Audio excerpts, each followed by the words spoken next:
हरिर्नाम हरिर्नामैव केवलम कलौ नस्तेव गतिरन्यथा।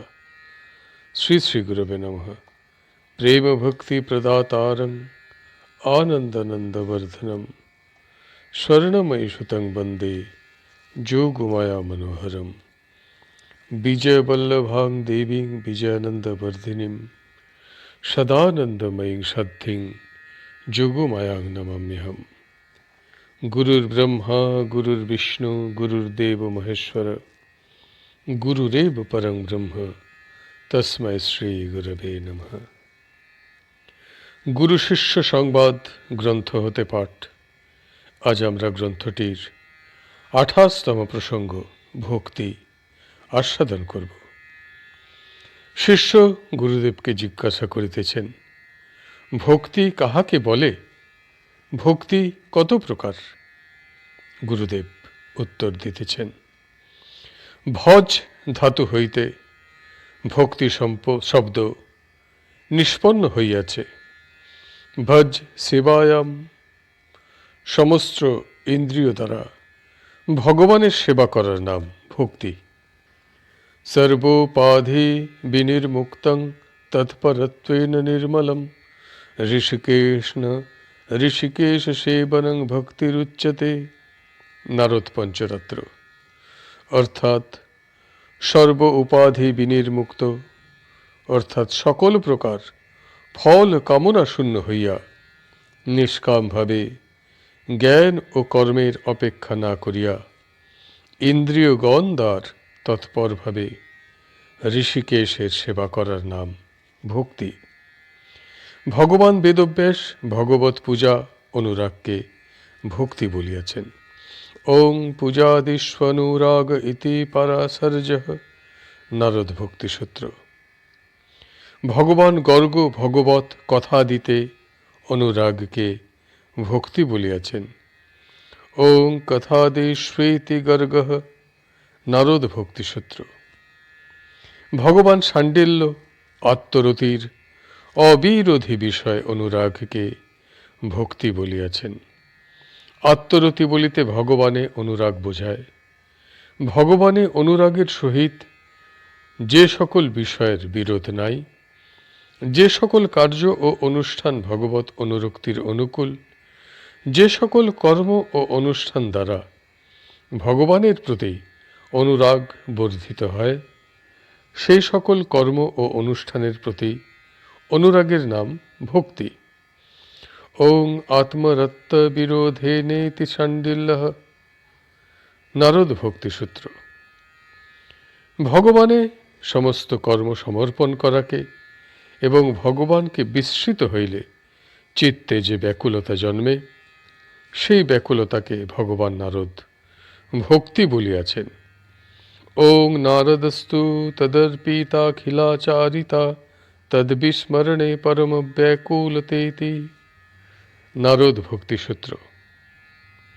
প্রাচীন আচার্যদিগের যে সকল ভক্তির লক্ষণ তোমাকে বলিলাম, তাহার স্থূল মর্ম এই যে, নিষ্কাম হইয়া অনুরাগের সহিত ভগবত সেবা করার নাম ভক্তি। সেই সেবা কোনো কর্ম অথবা জ্ঞানের অপেক্ষা করে না। এই ভক্তি তিন প্রকার: সাধন ভক্তি, ভাব ভক্তি ও প্রেম ভক্তি। সা ভক্তি সাধনং ভাবঃ প্রেমা চেতি ত্রিধোচ্যতে। ভক্তিরসামৃত সিন্ধু। ভগবত নাম ও গুণবাদ শ্রবণ কীর্তনাদি দ্বারা সাধনীয় ভক্তিকে সাধন ভক্তি বলে। সাধন ভক্তি আবার দ্বিবিধা, বৈধি ও রাগানুগা। যে স্থলে ইষ্ট দেবতার প্রতি তাদৃশ প্রবল অনুরাগ হয় নাই, কিন্তু গুরু বাক্যে বিশ্বাস করিয়া এবং শাস্ত্র শাসনের ভয়ে ভগবানকে ভক্তি করা হয়, তাহাকে বৈধি ভক্তি বলে। सूरज से विहिता शस्त्र हरिमुद्दिश्य जा क्रिया शैव भक्तिरिति प्रोक्ता तया भक्ति परा भवेत्। নারদ পঞ্চরাত্র। হে দেবর্ষে, হরিকে উদ্দেশ্য করিয়া শাস্ত্রে যে সকল ক্রিয়া বিহিত হইয়াছে তাহাকেই বৈধি ভক্তি বলে। এই বৈধি ভক্তি যাজন করিতে করিতে পরাভক্তি লাভ হয়।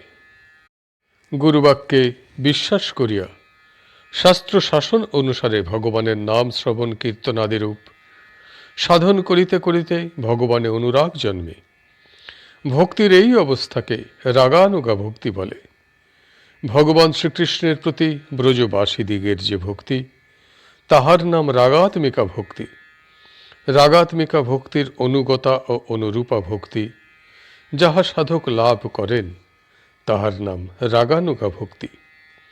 সাধক যখন রাগানুগা ভক্তি লাভ করেন, তখন ইষ্ট দেবতার প্রতি তাহার প্রগাঢ় অনুরাগ জন্মে। রাগানুগা ভক্তি গাঢ় হইলে তাহাকে ভাব ভক্তি বলে।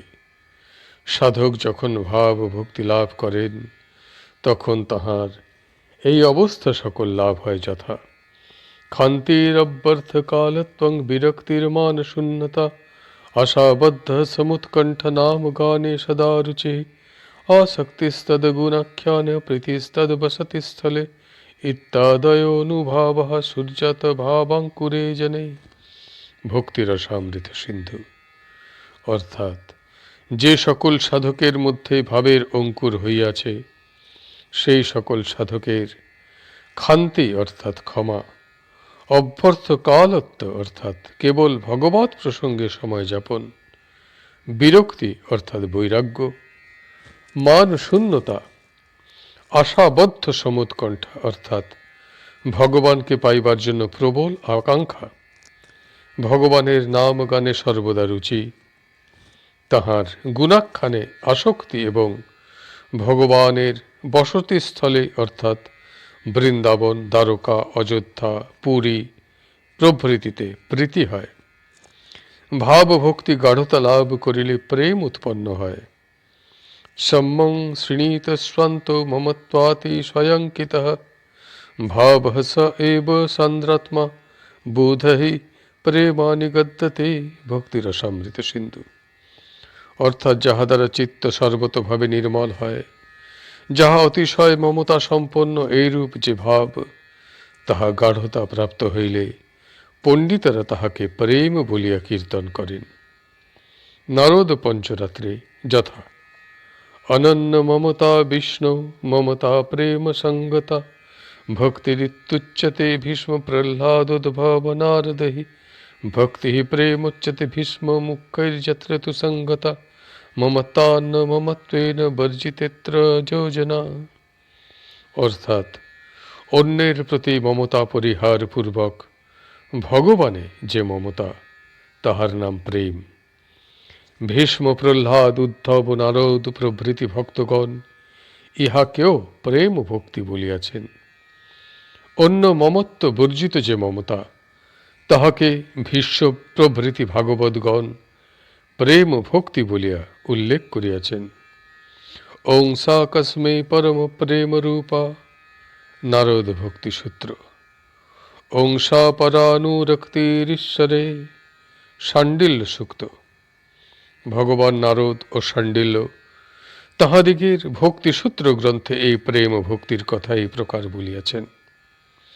গীতাতে ভগবান কৃষ্ণচন্দ্র বলিয়াছেন: ব্রহ্মভূতঃ প্রসন্নাত্মন শোচতি ন কাঙ্ক্ষতি সমঃ সর্বেষু ভূতেষু মদ্ভক্তিং লভতে পরাম।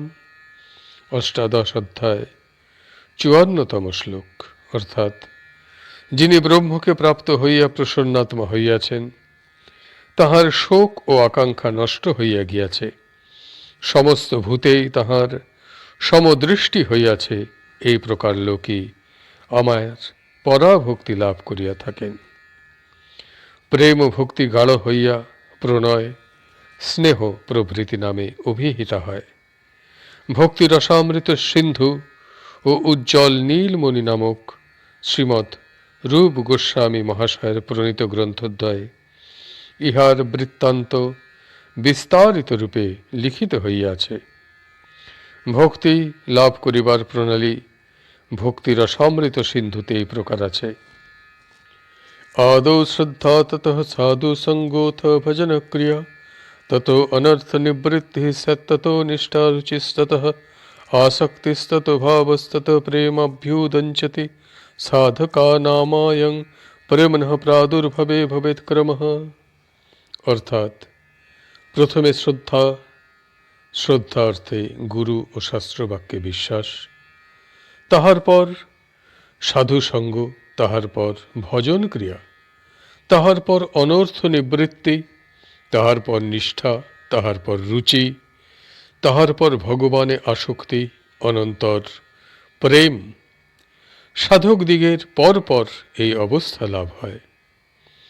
ভগবানে পরাভক্তি লাভ করিলে সাধক কৃতার্থ হন। ভক্তির মহিমা দেবর্ষি নারদ তাহার ভক্তিসূত্র গ্রন্থে এই প্রকার বর্ণনা করিয়াছেন। ওং জল্লবদ্ধা পুমান সিদ্ধ ভবতি অমৃত ভবতি তৃপ্ত ভবতি। ওং যৎপ্রাপ্য ন কিঞ্চিদাঞ্ছতি ন শোচতি ন দৃষ্টি ন রমেতি নোৎসাহী ভবতি। ওং যজ্ঞাত্বা মত্তো ভবতি স্তব্ধ ভবতি আত্মা রাম ভবতি। ওং মোদন্তি পিতর নিত্যন্তি দেবতা সনাথা চেয়ং ভূর্ভবতি। অর্থাৎ ভক্তি লাভ করিলে সাধক সিদ্ধ হন, অমৃত হন, তৃপ্ত হন। তাহার কিছুমাত্র বাঞ্ছা, শোক, দেশ, আসক্তি থাকে না। তাহার কোনো বিষয়ে উৎসাহ থাকে না। তিনি মত্ত হন, স্তব্ধ হইয়া যান, আত্মারাম হইয়া যান। তাহার পিতৃগণ আনন্দ করেন, দেবতারা নৃত্য করিতে থাকেন, পৃথিবী সনাথা হয়। সদ্গুরুর নিকট দীক্ষা গ্রহণ করিয়া তাহার উপদেশ মতো সাধন করিলে প্রথমে মায়ামুক্ত হইয়া ব্রহ্মজ্ঞান লাভ করেন। তাহার পর তাহার যোগের অবস্থা লাভ হয়। সেই অবস্থায় তিনি জীবাত্মাতে পরমাত্মাকে দেখিতে পান। অতঃপর ভগবানে পরাভক্তি লাভের অবস্থা। এই পরাভক্তি লাভ হইলে তাহার নিকট লীলাতত্ত্ব প্রকাশিত হয়। সাধক তখন ভগবানের অনন্ত লীলা দর্শন করিয়া পূর্ণকাম হইয়া যান। তখন আর তাহার প্রাপ্তির কিছুই অবশেষ থাকে না। এই লীলা দর্শনের অবস্থাকেই পঞ্চম পুরুষার্থ বলে। সদ্গুরুর কৃপা ভিন্ন এই অবস্থা লাভের আর অন্য উপায় নাই। এখানে গ্রন্থটির প্রসঙ্গ ও আজকের পাঠ সম্পূর্ণ হইল। হরি বল, হরি বল, হরি বল। জয় গুরুদেব, জয় গুরুদেব, জয় গুরুদেব।